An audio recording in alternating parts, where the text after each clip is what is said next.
తెలంగాణ జలమండలి employees union ఎన్నికల నగారా మోగింది. June 6న ఈ ఎన్నికలు జరగనున్నాయి. ఈ నేపథ్యంలో ఎస్ఆర్ నగర్ జలమండలి కార్యాలయంలో ఉద్యోగులు కీలక సమావేశం నిర్వహించారు.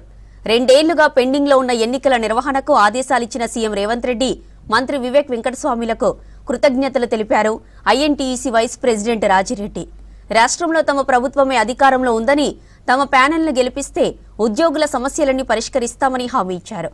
జలమండలిలోని 3000 మంది ఓటర్లు త్రిశూలం గుర్తుకు ఓటు వేసి తనను భారీ మెజారిటీతో గెలిపించాలని రాజిరెడ్డి విజ్ఞప్తి చేశారు.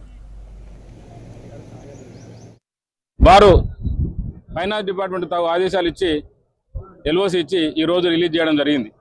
అంటే వీళ్ళకి సమస్యలు ఎన్ని సమస్యలు దృష్టికి వచ్చినా పరిష్కారం చేసుకుంటూ పోయినా. కాబట్టి ఇంకా మాకు రేపు పొద్దున మీ అందరికి పనిచేయాలంటే మా ప్రభుత్వం ఉంది కాబట్టి మా ప్రభుత్వంతో వారి దృష్టికి తీసుకొని పోయి సమస్యలు పరిష్కారం చేయడం జరుగుతుంది. మీరు మాకు భారీ విజయాన్ని చేకూర్చినట్టయితే ప్రభుత్వం కూడా స్పందించి మీకు పనులు త్వరగా చేయడం జరుగుతుంది. ఏ సమస్య ఉన్నా పరిష్కారం చేయడం జరుగుతుంది. కావున అవతల ఒక డ్రామా పెట్టుకొని ఒక బహానా పెట్టుకొని వాళ్ళు వస్తూ ఉన్నారు. గత ప్రభుత్వం గత 12 సంవత్సరాల నుంచి ఒక్క సమస్య కూడా పరిష్కారం చేయకపోగా ఈ యూనియన్ను రద్దు చేసింది. యూనియన్ ఎలక్షన్లో ఉండొద్దన్నది. గతంలో మీరు చూసినారు ఆర్టీసీ ఎలక్షన్లు అయితే ఆర్టీసీ కార్మికుల సమ్మె 55 రోజులు సమ్మె జరిగితే 35 మంది చనిపోతే 450 మంది ఉద్యోగులు తీసేసారు. కోట్లాది రూపాయల బకాయిలు ఉంటే మా ప్రభుత్వం వచ్చిన 2 సంవత్సరాల్లో 13 పిఆర్సీ పెండింగ్ బకాయి, 17 పిఆర్సీ ఇవ్వడం జరిగింది.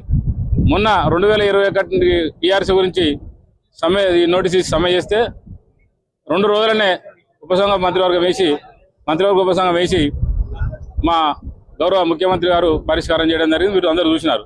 కావున గత 12 సంవత్సరాల నుంచి వాళ్ళు ఏం చేయకపోగా మొన్న గౌరవ ముఖ్యమంత్రి గారు మరియు కార్మిక శాఖ మంత్రి వివేక్ గారు కనీస వేతనాలు పెంచిండు.